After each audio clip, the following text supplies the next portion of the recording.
going on, Bulls Nation? Welcome in to CHGO Bulls Postgame. Presented by DraftKings Sportsbook, America's top-rated sportsbook. Download that app and use promo code CHGO when you sign up. I'm Peck. You can follow me on Twitter at Bulls_Peck. This is my guy, Big Dave. He is at BAW, B-A-W-L Sports. Bow. We are at CHGO_Bulls. Our pal and producer, Joey, is at Joey Spathis. And our guy, Will the Go Gottlieb, who was at the UC tonight, will be checking in with us later on in tonight's postgame to offer his thoughts and observations. That's a tough one, gentlemen. Bulls fall to the New Orleans Pelicans, 115-111.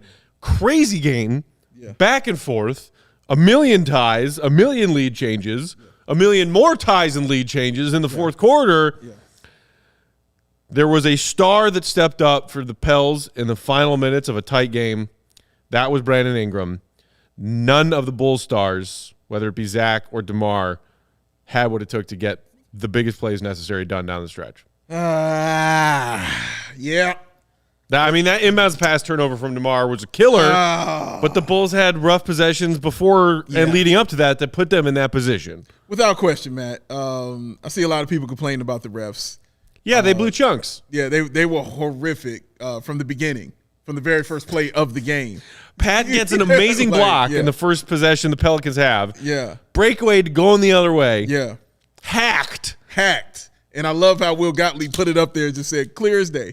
You could see it. It was right there. That was definitely a foul. And that theme continued throughout the night for the beloved Chicago Bulls. Let me check out the free throw numbers here.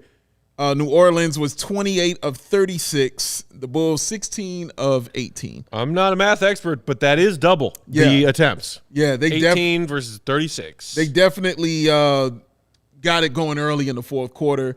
I believe Bulls were in the penalty like 3 minutes in to the fourth quarter. It was absolutely crazy about that. But that's as far as I'm going on officiating because it was terrible. It sucked. It was really, really, really, really bad. Again, but I never really blame officials unless you're Hugh Hollins. As far as the Bulls, you mentioned DeMar, and I thought DeMar did everything he could do all the way up to that point when he made that turnover. There was a stretch in the fourth when he had like 6 or 8 straight points for him. He was doing DeMar. I mean, he carried him in the third. You know what I mean? All the way to on that. On top of quarter. that, yeah. Yeah, it's what he did, and he wasn't getting those calls, but he was still putting buckets on people. And that was fun to watch. So he did his job as far as what he was supposed to do. He did the best he could. Zach, I thought he had a better first half than he had a second half. He did a great job also in that first half. Second half, he was cool. You know what I mean? It wasn't terrible. He was cool. I don't put that on him because, I can't stand when he dribbles. So I thought he was dribbling a lot. You were saying, stop dribbling. Too much dribbling. Too much dribbling. Too much. His deadliest thing for me is catch and shoot. That needed to occur. But, yeah, he did that. Big shout-out to Vooch, who did a great job in the fourth quarter. Hit a couple of huge threes. Colossal threes. I'm going to need some of these Vooch people to be quiet. You're going to have to stop saying some things. He's already shooting, 38% from three this season, man. Look, Valanciunas was giving him some rough times earlier on in tonight's game. Because he's Valanciunas. Yeah. Wow, an all-star is good. Yeah, newsflash. Yeah, Valanciunas is good. All right, and he was doing that. And, but I love what Vooch did in the fourth quarter. And that's been a theme for him, honestly, since he's been here. Even if he's having a bad game, in that fourth quarter, he always came up with the big old shots. The one thing that was truly, truly, truly pissing me off was Billy Donovan having Alex Caruso in the game over Patrick Williams. That bugged the shit out of me. Watching Caruso try to guard Zion. Try to guard Ingram. Ingram bucket he had where, Stacey and Adam were talking about how maybe it could have been a push-off offensive foul call on Ingram. And you're like, no, dude, that's just Ingram telling Caruso, I'm stronger than you. Get out of my way. Here's a bucket in your face. Get your little ass out the way. That's all that was. That was a G check right there. That's all that was. Get your little ass on. And he put it on him. If you notice, Brandon Ingram got hot when little people started guarding him. When Javonte Green got on him, it was buckets. Yeah. And that was towards the end of the third quarter. It was buckets.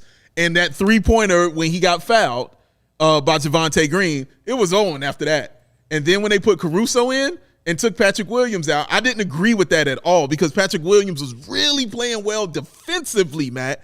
Offensively, not great.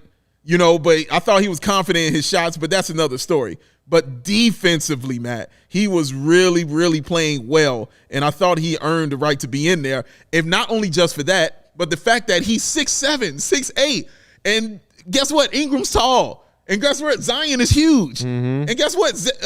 Patrick Williams is both. Like, he's big and he's huge.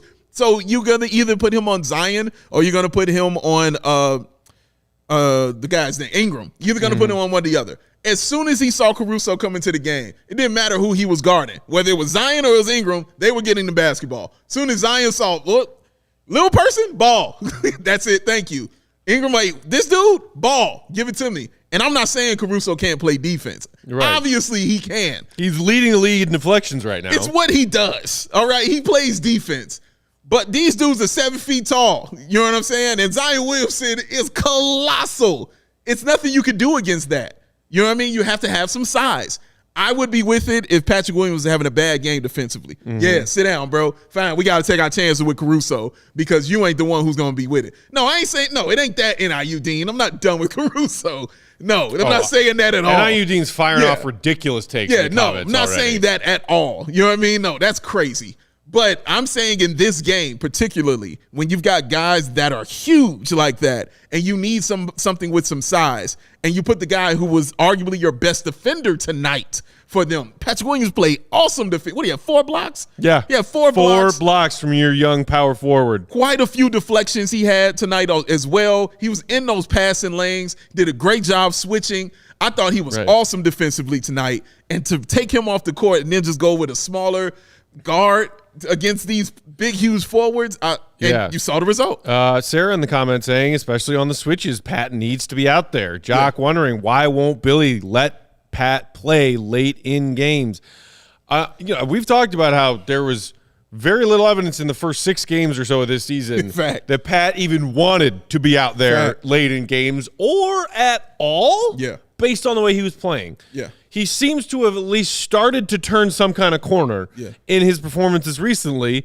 And on a night like tonight when he could probably fare a little bit better with his switchability and size, trying to D up the Pels on some of those possessions when they can throw everything at the kitchen sink at you, whether it be BI or Zion, it's fair to wonder why Pat didn't get a shot to be out there making plays on the defensive end late in the game when he, again, had 4 blocks on top of just playing quality, competent defense. And that's the key for me. And, I mean, Caruso didn't even score, so, like, your offense wasn't on. You're too small to guard these guys. I got to go with the dude who at least gave me 7 points, you know what I mean, and 4 blocks and a steal, you know what I mean, and things like that. I have to go with that guy. Now, he did get Goran Dragic right. Because I think he learned that lesson from last time, not having Goran in the final throws of the game. You've got to have a shooter in the game. He learned that in that Toronto game because that was definitely one of my peeves right there is he didn't have him in. So I'm glad that he's got him in there in this game and going forward.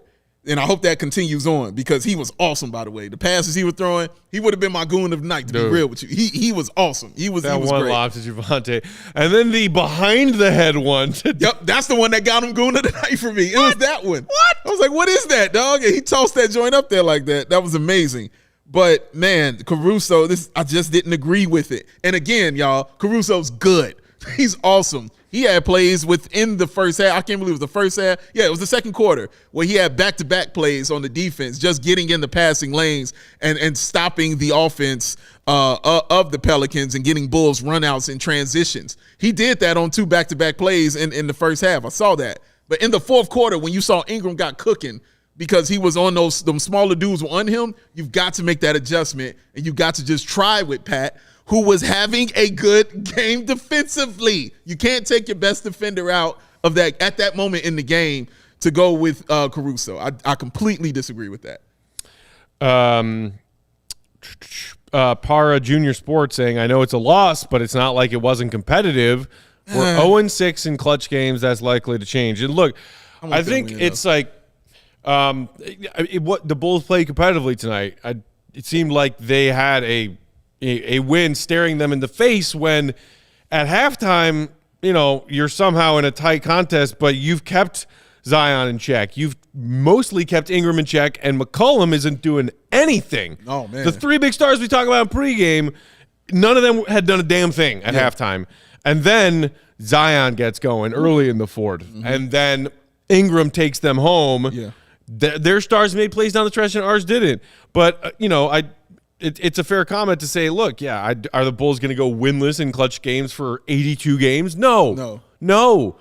But you know what they did a lot last year that got them out to that lightning hot start where they were basically tied for the 1 seed at All-Star break? Yeah. They won lots of close games. Damn near every one of them. And we couldn't really have realistically expected that to continue the way it did last season into this season. Nobody's winning 90% of clutch games. That's crazy. Or if you are, you're a championship contending kind of team. Nobody's trying to say that the Bulls are that. So, there was going to be a backslide and some regression to the means when it comes to how many of these close games do the Bulls win versus lose. It sucks that they've lost a lot of close ones so far, but they can turn this around if it's just executing. I saw somebody ragging DeMar in the comments about that inbounds play. Dude, you saw it on DeMar's face when they played the slow-mo replay. Yeah. He was more mad at himself than any Bulls fan is mad at him for that right now. Yeah. It's a very uncharacteristic thing for DeMar to do. Yeah, we call the man the king in the fourth, all right? And we do so for a freaking reason. That's who he is. Anyone blaming, DeMar for tonight? No, if you're blaming DeMar, you bugging out. You're bugging out. I just saw the comment from, I don't know if that was the real Marquez or not. I think. I'm not sure. But Pat would have been guarding Ingram unless you're happy with putting LaVine on Zion. They can switch. It's a thing. It can happen. You guess what? Caruso was on Zion, and then he was on Ingram. Like, those two things were happening. You know what I mean? And, yes, I would have been happy with him in there and Pat guarding, putting him on Zion. Fine. You're gonna have to take that risk anytime. You know what I mean? Because if he's on Ingram, that's a risk.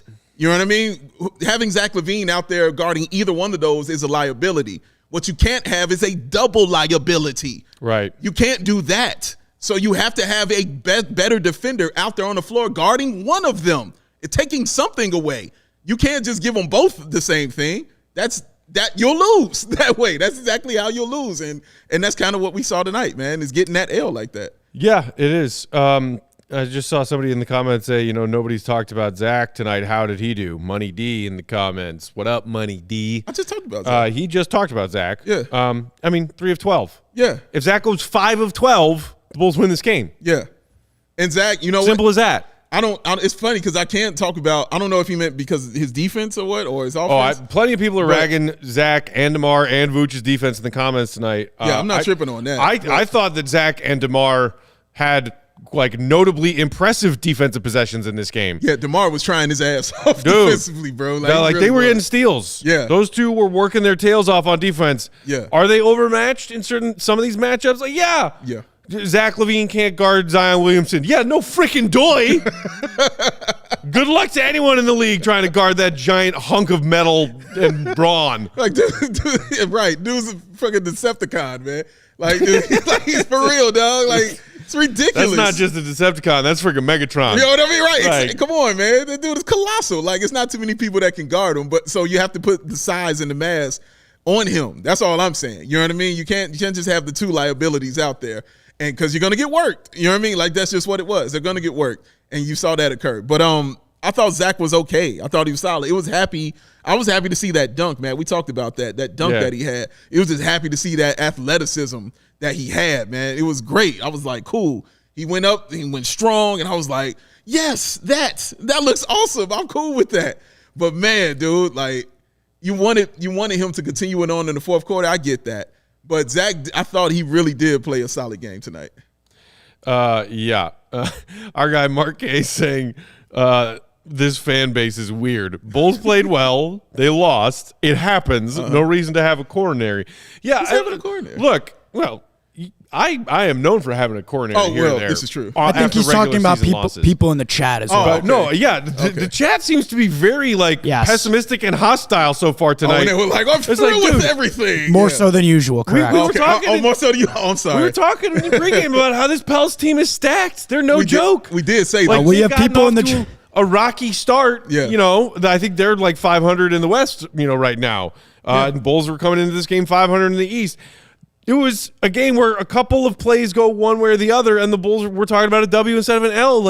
Nothing about tonight's game, I thought, was bad enough of the Bulls failing miserably at something that they shouldn't fail miserably at to get your underwear in a bunch. It was a tough loss because it could have been a win, and it didn't go our way. Yeah. So it's a shame, but yeah, this is like people in the comments.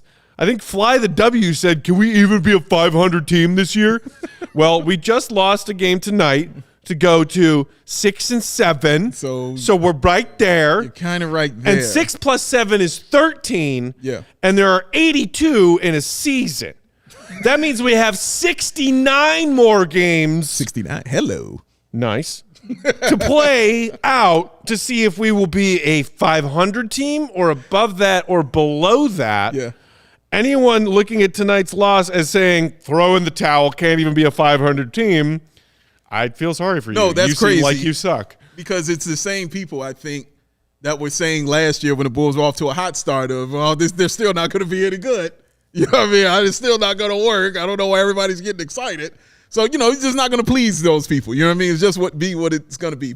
Some people enjoy misery. That's just what that is. But no, I'm not saying these things to say Caruso should be out of there.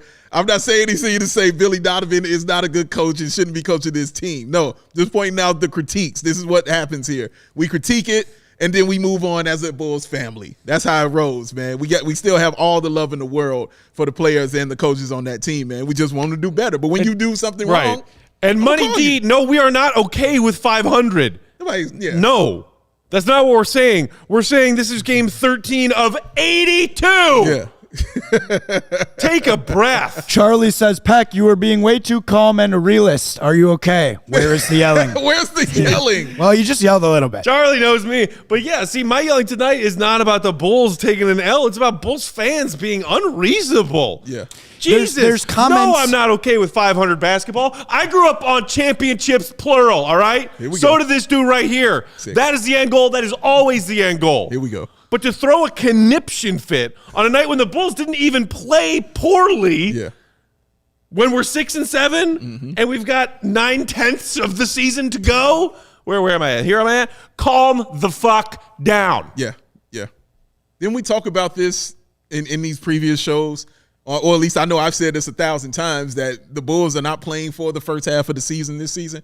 They're playing for the second half. They're just trying to stay afloat. It's what staying afloat kind of looks like, guys. Yeah. This is what it is. This is exactly what it looks like. You're trying to just keep it cool, stay right here, keep it all right, because you're not full yet. You're not fully whole yet. You don't have everybody back. You don't even have Kobe out there yet. You saw Drummond still getting his bearings together. He had 2 points. You know what I'm saying? Like, he had 2 points. He's getting his bearings back together because guess what? His arm looked like it was about to fall off when we saw him last. So he's getting some time and some work in to see that. And then, of course, you don't even have Lonzo there yet. So it's still some things you got to work in yet for the Chicago Bulls to get to where you want them to be. I'm okay with this, with how it's going, because this I thought it would go. I wouldn't be okay if they were like 10 games under. Then it's a problem. Then we got issues. But staying afloat, staying right here, that's kind of where I thought this team would be. And, of course, if you look at the rest of the Eastern Conference, that's kind of how it's going for a lot of them, ain't it? I think that's just what it is, man. Everybody ain't going to be Cleveland and Boston and Milwaukee out here right now. Right. You got to stay afloat until that All-Star break when they're fully whole. At least that's how I'm looking at it. Not everybody could be Utah. No. Everybody, hey, young Lowry! Lowry! Dude, 32-8 tonight in another Jazz victory. I see it. And you know what? I've been cool. I ain't said nothing. I've just been chilling because I'm just watching it and watching it and watching it. But please know, as it goes on, I'm going to snap, you know what I mean, on a few of y'all on Twitter. I'm going to go in on a couple of y'all. But I'm just chilling right now. It's cool. Alex Flores said, game 80 of the season, we're still a 500 team, and Matt's still going to be saying to calm down. No. No, by that time. Do you have a crystal ball? Are you familiar? You must be new here. Ask this man what I look like in March and April, as the Bulls are hovering maybe somewhere around 500 and clinging to a playoff spot. Oh, it's going to be going in time, bro. I'm a wreck. Yeah, a true wreck. Screaming every freaking possession. And I don't want to see it. So again, this is why the Bulls will get it together. So it's early, mid-ish November. Yeah. I'm going to save me having a meltdown for March and April. Yes. You all want to have a meltdown tonight, November 9th, when the Bulls have done okay through a gauntlet of a first 3 weeks of their schedule? Yeah. You go right ahead. Yeah. I would rather actually get some sleep tonight. But like Charlie says, they learned from last season.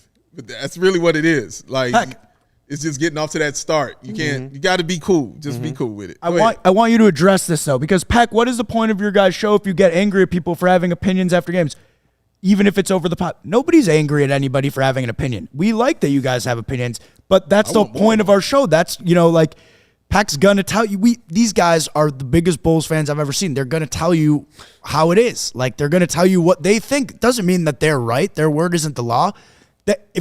That's why you're watching this show. You care about their opinion. We want you guys to tune in. We want the chat to go crazy. Keep having fun. But that's who Peck is going to tell you when you're being an idiot.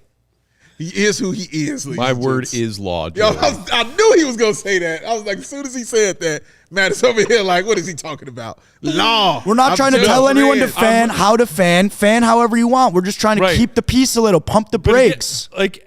We've already had some post-game shows very early into this young season where y'all have seen me come on and get pissed. Because in my opinion, it was a bad loss, and the Bulls didn't play as well as I expected them to and believe that they're capable of. Tonight, not one of those nights for me. He said, no, you guys don't like opposing points of view. You're right. We love opposing points of view. I enjoy. Why you think me and him got cool? Like, come on, bro. This is what we do.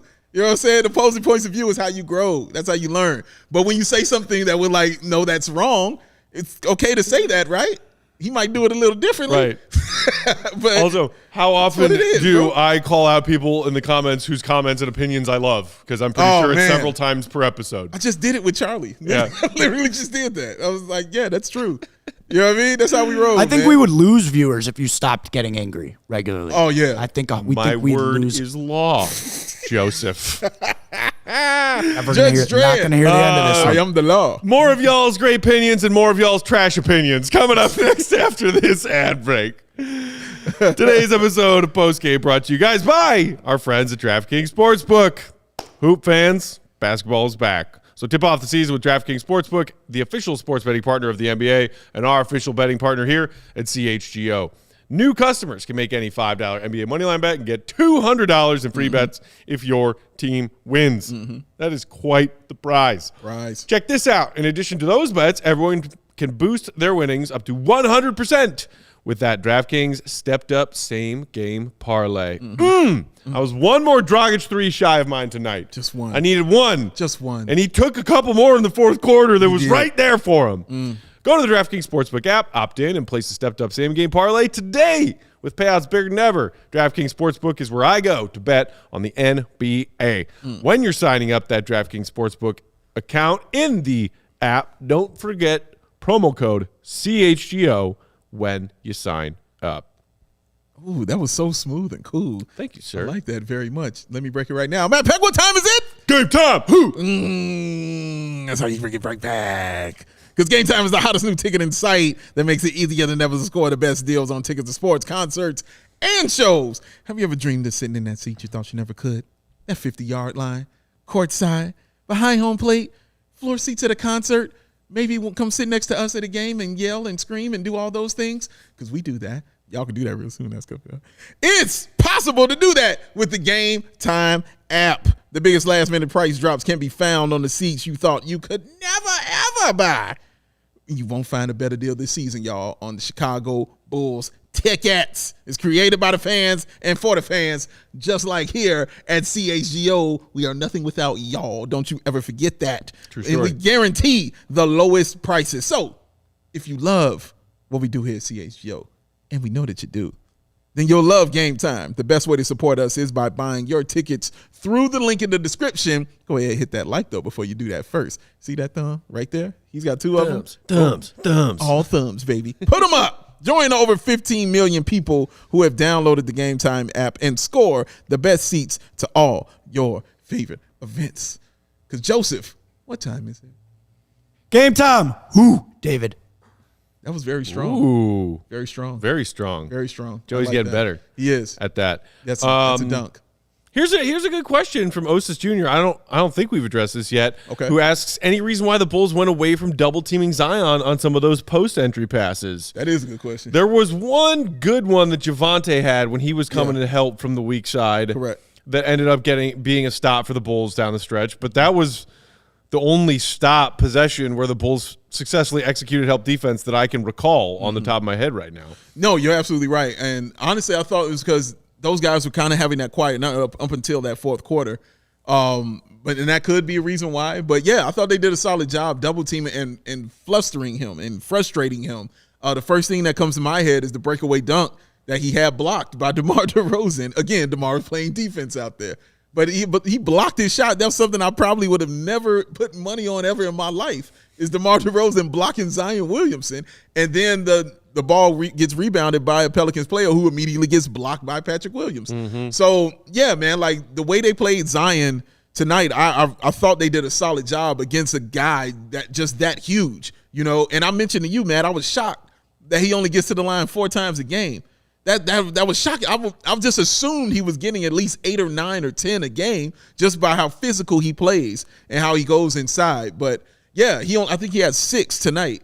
Missed the key one that they, Bulls could have tied up. But yeah, man, you're right. The double team wasn't as prevalent later on after they went to it early with Zion. But I still like the job they did on him, though. Yeah. It's rough. And James, I see your question about did anybody ask Billy why Pat wasn't in the game trying to guard, Zion and or Brandon Ingram. We'll hopefully get an answer for you on that when our guy Will to Go Gottlieb checks in later on in tonight's postgame show. And I think your point about that early is exactly how I felt. Like if this was Pat those few games ago, yeah, sit down. You know what I mean? Like, I don't need as that, a young player, you got to earn closing games. Correct. You know what I mean? Being on the floor late in a close game like that, where it's every possession the lead is changing or you're tied again. Like, you got to earn that. And maybe that's how he kind of felt. You know what I mean? Out there, like, he didn't feel like he was ready, and he felt like he earned it. Okay, if that's the case, then that's the case. Right. But I thought he should have had that. I thought if it was any time to start earning it, it was going to be tonight against a team like that with that kind of size. You know what I mean? So yeah, I just thought he should have been out there, and I'm interested to find out if that question is asked. You're right. I want to know what it is with that. But yeah, if this was early, Pat, bench. Yeah, you know what I'm saying? Have a seat. We ain't messing with that, dog, at all. But yeah, it's gonna be interesting to see, man, because I thought he played really well defensively. Where was this question? Where are you? Questions? Where'd it go? Somebody was asking about, why does this team not have a volume 3-point shooter? Jared says, correct opinion, Bulls are missing a volume 3-point shooter. I don't know if that's what you're looking for. Okay, yeah. So that's the one I was just thinking of. For the record tonight, we haven't talked about it yet. Other than mentioning Zach's 3 for 12. Yeah. Woof. 7 of 27 for the Bulls tonight. DeRozan took 2 and missed them both. 1 of 5, I mentioned Dragic being off the bench. He had an off night shooting, but he's usually been hitting his shots. Yeah. You want to know something crazy, Dave? Talk to me. The Pelicans behind the 3-point line tonight. 3 of 19. Wow. 19 attempts. Wow. That is some 80s basketball right there. They hit 3 of them. Wow. 3 of 19. The 3-point line, despite the Bulls being 7 of 27, not the problem tonight. But again, and this is why it's as simple to me as not being that upset about tonight's loss. If Zach and or Dragic collectively hit 2 more of lots of their misses, Bulls win this game, y'all. Yeah. That's why I'm not freaking out right now. Yeah. They had a rough shooting night. Yeah. And they went up against a quality team. That quality team made better plays than the Bulls did down the stretch, and some of it was fluky. Yeah, it's how it happens. And that's wild, because 3 of 19, if the Bulls had shot that, we'd be going crazy. Oh, my God. About that 3 of 19. But they did theirs at the free throw line as well. Like I mentioned, the free throw attempts that they had, they did it there. They had timely buckets. And like you said, Matt, their stars came through in the end, and the Bulls' stars did not. It's not how it happened. I saw that. Marquez, it's okay to disagree, bro. It's okay to disagree with me, man. Trust me, bro. It's going to happen again. I promise you. That's how it goes. And that's how we grow. But the love is still there. And that's what I like. That's all about. But yeah, man, and also, oh man, who was it tonight? I was just looking at. Speaking of lacking a 3-point volume shooter, Osis Jr. said, I donate my knees to get Lonzo back sooner. Man, I saw at some point the cameras cut to him sitting on the sideline in street clothes, and I looked at you. I was like, and then I think I muttered under my breath, Lonzo, get your butt back on the court. I'm sure he's trying, man. There's your volume 3-point shooting, Bulls fans. Yeah. His name is Lonzo, and he's in street clothes. Street clothes. It's got to be there. But that's and I thought Dragic was trying to do his best out there tonight as well. Let's give Dragic the love right now, man. Another good game off the bench, man. He is clearly the leader right now for the Bulls off the bench. 14 points, 6 assists, 6 of 11 from the field. He only hit 1 3, 1 of 5. But, man, we talked about those passes that he was throwing, Matt. They were special. His mid-range game, though. Yeah. That's what I'm really starting to fall in love with right now watching Dragic is his mid-range game, how he's getting in there, hitting them with the fakes and the turnaround. It's always more difficult to guard a left-handed shooter. It really is. It's always been that way. Tony Kukoc taught us that. Like, it's always more difficult. Tony Kukoc did a one-handed crossover his entire career and got away with that shit game after game after game after game. And it was absolutely unbelievable, man. But that same one, because it's harder to guard left-handers, man. But Dragic, he's really been hot these past few games, man, and completely helpful for the Bulls, man. And it's awesome. Yeah, yes. Alex, we actually mentioned that CJ McCollum didn't do shit tonight. Yeah. Maybe you just got to turn those ears on, buddy. We said turn those ears on. We covered that. He's very angry. Very angry. Very upset. Very upset. We're very upset right now, guys. Very upset. Anger swirling about. Anger. Very upset. Charlie said, can you talk about Io? Can we talk about Io? Would love to. Let's get into it. So, what about the fact that Io, I thought was holding his own tonight. I mean, like, nothing jumps out at you on his stat line. Mm-hmm. Pretty quiet night. Only took 3 shots. Yeah. Did dish out 4 assists and only turned the ball over twice. So you love that. I did think earlier on in tonight's game he was looking to get to the rim with some of that aggression we've seen from him in some of their games so far this season. That kind of petered out in the second half. It felt like, and then you saw him heading to the bench for the final 4 minutes of this game, Dave. Yeah, because he's never out there as far as that closing lineup. I've never really seen him be out there for that. And they went with the hot hand who was Dragic. Right. I have no problem with that like that, but I like that he was being aggressive, Matt, getting to the bucket again. And what I saw, it was a little bit different this time, that layup he was trying to do. Because remember we talked about how their team NBA players are going to start game planning for that layup and start figuring that layup out. Mm-hmm. That cross, boom, goes to the right, easy layup. But now in this one, it was a little different. It's like he was taking the harder layup this game and doing it with the left hand as well. So I like the fact that he was doing that stuff, man, because he understands, man. I love the fact he understands and recognizes, dude, I got to get to the bucket. Mm-hmm. I've got to get there, especially if my 3-point shot is not falling. And which it wasn't, because I don't think he took a 3, if I'm mistaken. But, yeah, you said only 3 shots. Correct. You're right. Only 3 of those shots. But I like the fact he was moving and trying to get to the bucket. And he did have some awesome passes as well. Mm-hmm. He had 4 assists. I wanted him to average like 4.5 assists this season. Right. So that's right on par with that. But I like the game he was running with Vooch early on too. Mm-hmm. And like we've talked a number of times about how he and Vooch seem to have been building a pretty solid rapport and chemistry together on the floor when they're playing those 2-man games.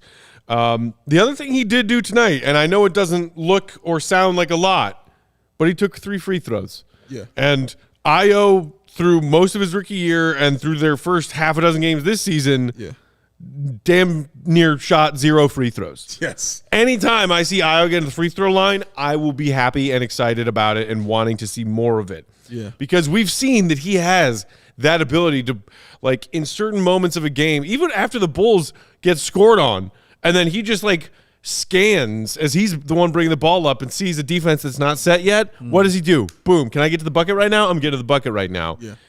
More of that while also being able to be someone who can draw contact, draw fouls, and get to the free throw line. That's how Io could have the potential to be a dynamic scoring guard in the NBA. Again, because they don't have that at that position right now. So that's not what Dragic kind of does. You know what I'm saying? That's not what Caruso does. Kobe is the only other guy I could think of that might be that guy who can get to the bucket, because I've mentioned that before. Like, he has the size for it, and he's actually got the handles to get that to the bucket. But Kobe, when he gets hot from the outside, what you want me to tell him? You know what I'm saying? Like, my man's hot. He's on point. But Ayo has that opportunity, especially being the starting guard, to eat.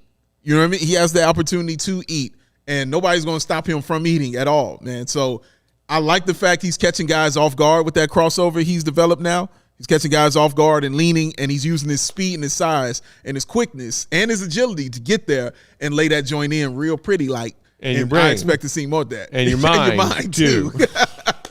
And I just expect I expect to see more of that from Ayo going forward, man. Like, honestly, it's hard for me to be mad at the game that he's playing, because I'm like, yeah, I like this right now. I like when he's aggressive. You know what I mean? I like when he's trying like that. So couple that with a couple of 3-point shots, not tonight, but just going forward. Couple that with a couple of 3-point shots in his game. Ayo's gonna be okay, man. I ain't mad at him.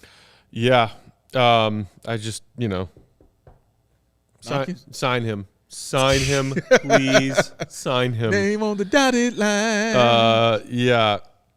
That's Look, and you got to give some credit to Ingram. I just saw, Joey, did you just have a comment up on the screen about somebody was saying, hey, Ingram made some tough shots tonight? Ingram made some tough, Michael, yeah. So Ingram is impressive. Dude didn't hesitate to shoot big shots. The 3-point foul by Javonte was a tough call. Looked like maybe he tried to get out of it. Javonte definitely tried to just contest the shot and duck past Ingram on that. Right.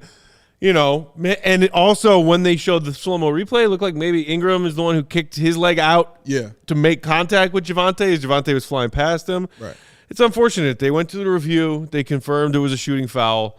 That's kind of the wonky way that they're calling these 3-point shooters now. Yeah. Maybe it's just because we're watching Bulls games a heck of a lot more than other NBA games, even though we watch other NBA teams play, but we're not watching every other team play 82 games. Sure. The fouling 3-point shooters thing. Yeah. It was a thing last season. It was the thing the season before last, and it's yet somehow still a thing this season. Yeah. Yeah, And one of the most guilty parties on the fouling 3-point shooters, Kobe White, hasn't seen the floor in half a dozen games. Can't put that on him. Still happening. Can't put that on him, man. But yeah, it was, and the 3 that he got fouled on was basically a heat check 3. Yeah. Because he had just hit those 2 previous buckets. So basically he went on a 7-0 run by himself, to get that team back into the game, man. We all know how good he is. I sat there and we talked about that in pregame, man. And I was like, dude, isn't it crazy that they traded him for AD and he seems to be doing this and AD seems to be doing that? Yeah. And it's just always unassuming with him too. Like, Ingram rarely shows that emotion like that. Like, he's always just even keeled. He doesn't get too high, get too low out there. But no, man, like, Ingram is a beast, and we've known that for a while now, man. So yeah, shout out to him. He played great. He did what stars are supposed to do. Yeah. Charlie's saying baby Durant, man. The frame, Brandon Ingram's frame definitely kind of reminds you of a Kevin Durant. It does. Like, there's just long and lanky. It does. They don't, but they're like wiry strong, right? Like, they don't look like they should be muscular, imposing, but they somehow are. And they find the ways to get to their spots and get shots and bury them. Yeah, true and indeed. Along with, KD, not quite to the same extent, but, Brandon Ingram, because he's got those crazy long arms and he's got the height, when he rises from a spot where he can get to an open spot, it's damn near possible to contest a shot. And we saw that. We saw that play out in front of our eyes right as in he front of our won face. his team the game. Yeah, that's why I was like, oh, little guy, nope, this easy. I'm going right over you. That little push shot right there, little that right there, little how's your father right there. You know what I mean? Look at right there, man. Buckets. He's a beast, man. I'm glad we only got to play them twice. Honestly, I don't keep want to see that. How'd you like your boy GTA tonight? You were cool with him? He didn't pull off his stupid little, prank Sinatra move. Frank Sinatra, baby, in the corner. So yes, sir. I'm fine. That's all I wanted to not see happen. Okay. If he did that to like DeMar or Zach. Yeah. It's like, God forbid, if it happened late in the fourth quarter of that game, I would have left. Yeah. You would have been sitting here doing post game with Joey because I would have stormed out of here and walked home. He said that like it's you said that like it was the worst thing ever. No, as in like You said that like I wasn't there watching the game with you guys. I was just letting you know that I would not have been here. He's just letting us know, Joe. One's in the chat if you guys would still watch if it was me and Big Dave. One's in the chat. I would watch you two do a post game together. I mean, I'd be here, so wait. It's okay. Well, what's that supposed to mean? I said I'd be here. So you'll carry the show. Just saying I'd be here. You didn't say that. I'm kidding around. Joey. What? Everybody's allowed to make jokes except for me? Yeah, but you be No. sensitive about things, Joe. No one's allowed to make jokes, and no one's allowed to not be irate that the Bulls lost this game tonight. We all must have our anger meters at 11, That's Joey. right, all the time, 24/7. I agree. 365. A lot of people in the chat are surprised that the hat is still on the head. They're shocked that the hat is still there. Did I throw it several times down the stretch of that fourth quarter? He did. Right. He threw it enough during the game. Again, a little perspective. Just because I'm sitting here telling you all that some of you appear to be way more upset about tonight's loss than I think is healthy or necessary. That doesn't mean that I wasn't throwing my hat over every freaking nook and cranny of this office as I watched that fourth quarter go to shit for us down the stretch. Yeah. I was very upset. Yeah, he was upset. He was mad. But yeah, Bulls fans, it's a tough loss, man. And we get to take a rest, which the Bulls have not had in a while. All right. They played the most games along with the Jazz in the NBA, and they're coming out of it 6-7. Cool. Take a break, take a rest, take a breather. Get away from basketball for a day if you want to, man. All of that, you need to relax, man. They need these next few days off. I really believe that. I'm exhausted. So I told you this when we were talking about their schedule earlier tonight. You did.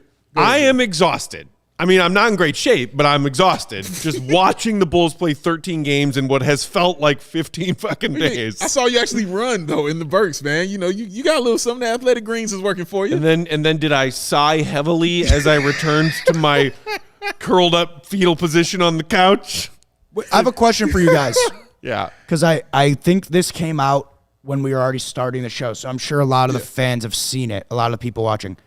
Did you guys catch, and I see Kyle says, Kyle, our guy, shout out Kyle. Shout out. Gucci Mane was wild, and did you see Vooch flip off the ref? Yeah. I didn't.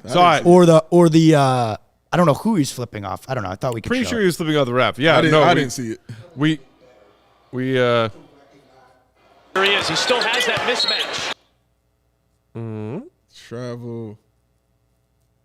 Yep. Yeah, there it is. Right Hey, there. hey. Uh-huh. Spicy. Yeah. I dig it. Well, I Yeah. know that wasn't at the ref because the was- ref was already halfway down the floor. I didn't know There were fan. some screenshots of that going around, and so people were cracking off jokes. Yeah. So I said that's what I would say the next time I saw Brandon Ingram. It's just the Vooch finger. Oh, I'm sorry, we can't use the bird. Can't use it. No, the Vooch finger. I like how you said that, though. We're going The to coin Vooch that. finger. The Vooch finger. I mean, that dude's got some long digits. it's a long one. When he gives you a middle finger, he means it. We got the GOAT waiting in the wings, so while we bring him in, let's read a quick ad or two. And while we're doing that, y'all, you know what to do. Hit that thumbs up button because we love the thumbs up button. It's impeccable. Well done. You're a fool. They're good. They're good. Shady Rays, Dave? Rays are shady, Matt. Mm-hmm. And because of that, they never understood why. Sunglasses are so damn expensive. They never got it. They said, we are tired of this. We will all name my willpower ourselves. to not say what you know I wanted to say after you yelled, why? But we don't need to bring that up while we're promoting these great sunglasses. I know now. Thanks, Matt. Why? Why? Help. Oh, man. But Shady Rays, this is why they came around, man, is because they said you don't have to break the bank for those quality sunglasses this fall, y'all. They got you covered. Those premium polarized shades featuring that world-class optical clarity, sustainable durability, and styles catered to everyone and every lifestyle. The best part about Shady Rays, they have the most insane protection program, or as I like to call it, the Matt Peck Lost and Broken Replacements Plan. There it is. I lost it. There it is, guys. I broke it. In I glasses. lost and broke it. And there was a wonderful pair of Shady Rays glasses on there. Oh, no. How will I now protect my eyes? That face right there. But He remembered the Matt Peck lost him for broken placements plan. That's a thing. He's going to get himself a new pair of Shady Rays. No questions asked. They got your back. Don't even worry about it, y'all. So that's a great protection plan with over 200,000 5-star reviews. They stand behind their product, y'all, and you will too. So exclusive for all our listeners out there, Shady Rays is running their deepest sale of the season. Use that code CHGO for 50% off 2 or more pairs at ShadyRays.com. That's the buy one, get one free. What they call that, Peck? I believe they call that BOGO. The BOGO. You buy one, you get one. Mm-hmm. That's 2 in 1. Saving that money. And that price that they're going to give you is $54. That's for the low. That ain't nothing. Redeem only at ShadyRays.com, where you can find all their newest and best shades. Shady Rays, where the Rays are shady. Be alert. Today's episode also brought to you guys by FOCO. Chicago, you've got the best coverage for your favorite teams. That's us at CHGO. Right So here. get fitted out in the best sports gear around. FOCO has you covered from Soldier Field to the Madhouse, from the north side to the south side, from the living rooms to the bars, with hoodies, slippers, signs, bobbleheads, everything in between. Get decked out like DeMar with apparel from the leader in sports merch and collectibles. FOCO. Maybe you're looking for the perfect gift for the football fan in your life. Just a birthday gift. I'm not ready to accept the fact that it's holiday gift-giving season yet. He was complaining November about it 9th. during the game. Enough with these Christmas commercials. God. Stop it. All I want for Christmas. Don't you dare. Don't you fucking is dare. you. Yeah. FOCO's got you covered with hoodies to fight that Lake Michigan breeze. Speaking of which, windy AF at the last week's CHGO Bears tailgate in the South Loop. All right. Hopefully a little less windy. Okay. At this coming Sunday's CHGO Bears tailgate. Be there. Tickets available. Gotcha. Allchgo.com. But either way, you want layers and you want Chicago sports gear layers, so go to FOCO.com. That's what you do. Check out their amazing inventory. That's FOCO.com right now. Plus, you can get 10% off your order with, that's right, promo code ABCD. Just kidding, it's CHGO. It's always the pro code.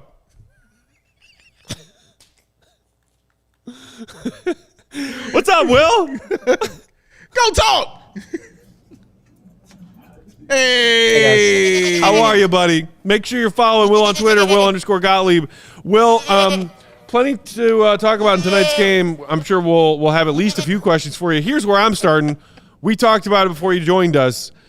Billy's lineup down the stretch of that fourth quarter and the fact that it did not include one Patrick Williams, who we thought was playing some pretty commendable defense tonight. Yeah, that was interesting. Although I think you have to also acknowledge that Dragic and Caruso were playing at a super high level too. I mean, Dragic, like when he's in the game, the Bulls are doing well. It's kind of like that simple. And Caruso, I think he just did a lot of stuff that wasn't necessarily, getting steals while, guarding somebody or like stonewalling them or anything like that. But he was squashing a lot of the Pelicans' actions, a lot of their attempts to get Zion the ball in the post before they even happened. I think that's the kind of thing that Billy is looking for. Just keep the ball away from him. He also had to switch on to Brandon Ingram a little bit. And I mean, there's only so much you can do about you got to guard one guy who's got 100 pounds on you and you got to guard another guy who's got 6 inches on you. It's like life is not easy for Alex Caruso right now, but I thought he did pretty well. I thought Patrick played well too. I think he ended up with a handful of blocks. But maybe it was just like a trust thing in like Caruso being a more established defender. And that's kind of why Billy went the way that he did. It didn't really occur to me as something that was like an egregious error on Billy's part. Yeah, I don't think egregious, but it's just something I definitely didn't agree with. I'll say that. But yeah, I like the fact that he had Dragic in there because I thought he should have been in there, during the Toronto game. So I like having Dragic in there, especially how well he's been playing. And the ridiculous passes he was throwing to these players this game was unreal, Will. He's unbelievable. We've been saying it nonstop, but I had no idea that he had this left in the tank. there was the whole thing about, oh, he's going to get 20, 25 minutes a night when he signs with the Bulls. And we're all like, what are we doing here? Like, we don't need a 36-year-old to gobble up all these minutes. And he was awesome. He scored 14, 6 of 11 from the field. He was only 1 of 5 on threes, which I thought was kind of surprising. Like, he feels like he's scoring more than that. But, I mean, the passing and just the point guardsmanship, just getting everybody connected, throwing lobs everywhere. I mean, my God, that dude is just so good. And he's so tough. Like, he's just not messing around. I love watching Dragic. Will, did Billy or any of the players tonight get asked about or talk about the fact that this was another clutch time loss, if you will, like another tight game where the Bulls are in it late and don't quite make enough plays to pull it out? We were talking about, hey, give some credit to Brandon Ingram and Zion, who made big buckets down the stretch of that game. Mm-hmm. DeMar has that, inbounds pass just kind of fall out of his hand. You almost never see anything like that. But, there does seem to be a trend here so far early in the season that the Bulls are losing winnable games that are close late. Was that a topic of discussion after tonight's game?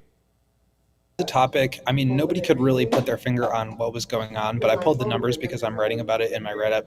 The Bulls are minus 46.4 in the clutch this year, so minus 46 points per 100 possessions in clutch games, meaning games in the last 5 minutes within 5 points. 0-6 in those games.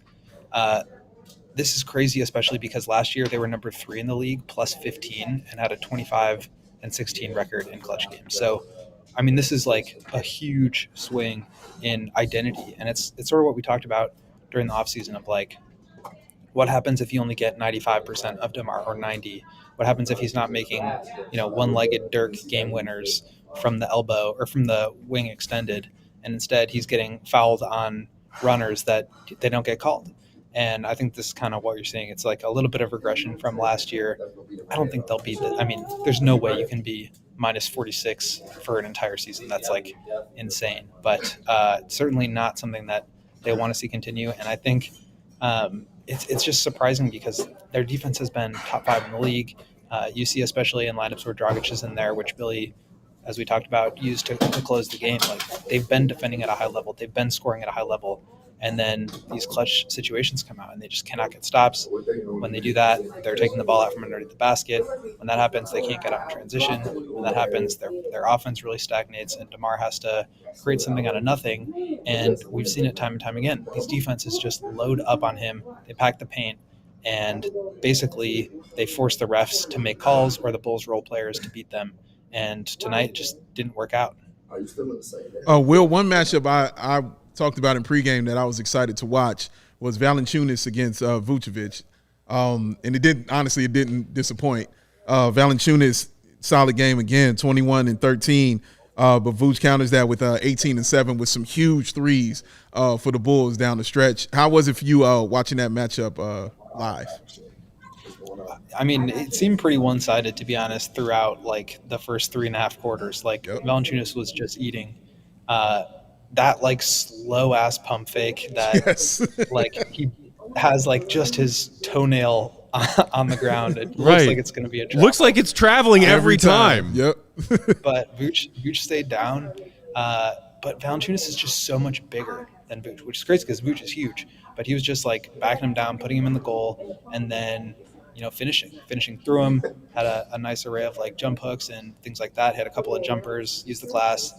He's a really talented scorer. But yeah, late in the game, basically the Pelicans just say like, we're not going to mess around with having a big slow guy like that on the floor. We'll put him in for, a defensive rebound here and, whatever,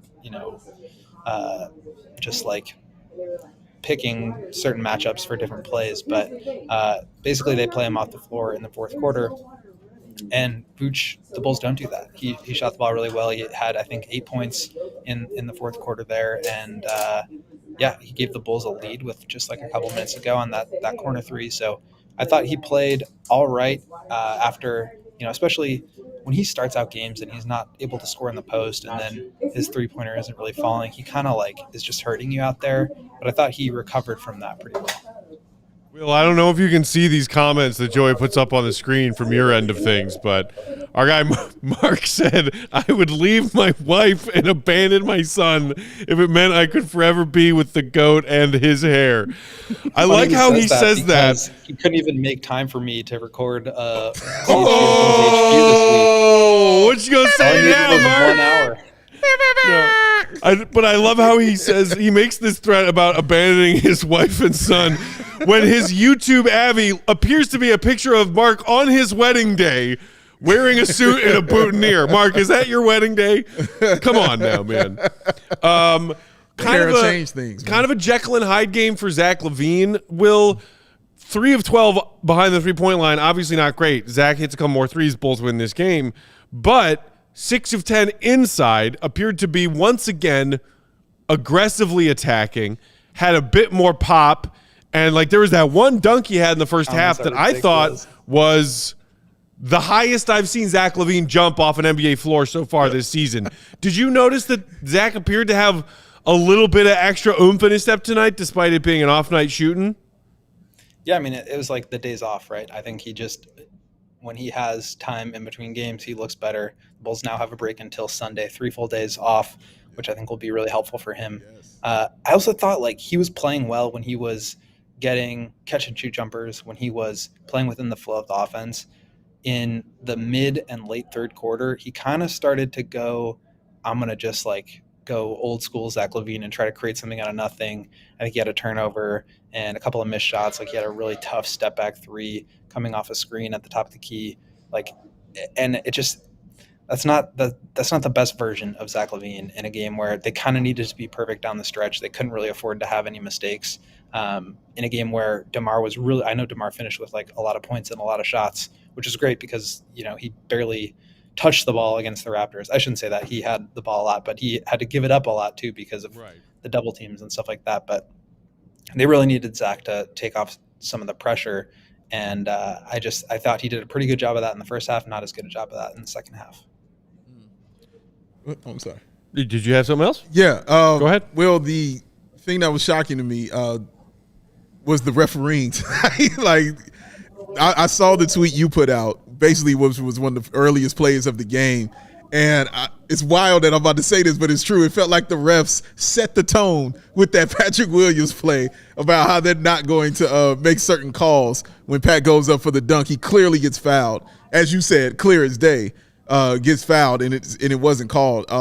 How surprising was it to see that kind of continue pretty much throughout the game where, you know, the Pelicans were a little more lopsided in their attempts at the free throw line than the Bulls?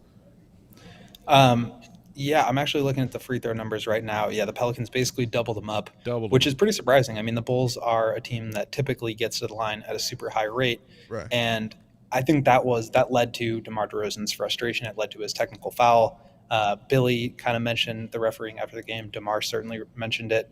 I think it played a big role in the game, and I think you really have to credit the Pelicans defenders. First of all, Herb Jones, just a monster. We all know this, but like the fact that he is as long as he is, the way he moves his feet, and then on top of that, the discipline and understanding the scouting report of like DeMar's going to pump fake, and if you can just not bite, he's going to have to kick it out.